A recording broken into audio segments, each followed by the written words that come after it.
I'm Jamie Baker here with Scott Cottos, Andy Wolf, and we're here to talk about Week 5 of the high school football season. We're at the midway point. This is your Review Times Chalk Talk for this week. Fostoria fell behind early, couldn't quite catch up. Yeah, falling behind 3 touchdowns early is never a good idea. Doesn't matter what level of football. And they're just going to have to bounce back at Woodmore this week and play a good football game. Get some confidence back because the next week the number 1 team in the state, Division 5, Eastwood, comes to town, and they want to get better every week. Every team wants to do that, and if Fostoria, if they take a step upward, they're just going to have to play a good football game against Woodmore and get a win. You saw them last week. What were your thoughts about Fostoria? I think it was just a slow start. It was Otsego being able to sustain drives. They were settling for the 10, 15-yard pass plays while Fostoria had a few drops, and they could not avoid the 3rd and long. The pocket was collapsing in Garcia, and then once they got into that 21 hole, they did play a lot better, but it was too big of a hole to get out of.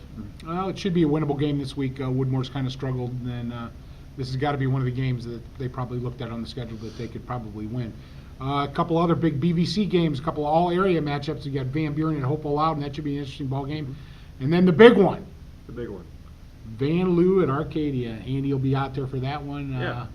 Looking forward to that? I am. I'm very excited. It's a very nice, tight-knit rivalry between 2 small schools. They're always itching for victories when they can get them. It's a great chance for both teams, I think, but they're probably itching to score some points as well. They played some tough teams, but they've only scored 6 points collectively in their last 2 games. So it's going to be some smash mouth, run the football. They both love to hand it to Van Loo's Strag Price, and they also love to hand it to Arcadia's Trevor Brubaker. So expect to run the ball. Should be an interesting ball game. A lot on the line for both teams. A lot of pride. Should be interesting. Other games on the schedule this week: Lake at Elmwood and Sandusky St. Mary's at Lakota in the first Sandusky Bay Conference River Division game, so that should be an interesting too. St. Mary's is 0-4, but they played a pretty tough schedule, so should be an interesting ball game. All right, that'll wrap up Week 5 of Review Times Chalk Talk. You'll get all the coverage in Saturday's Review Times.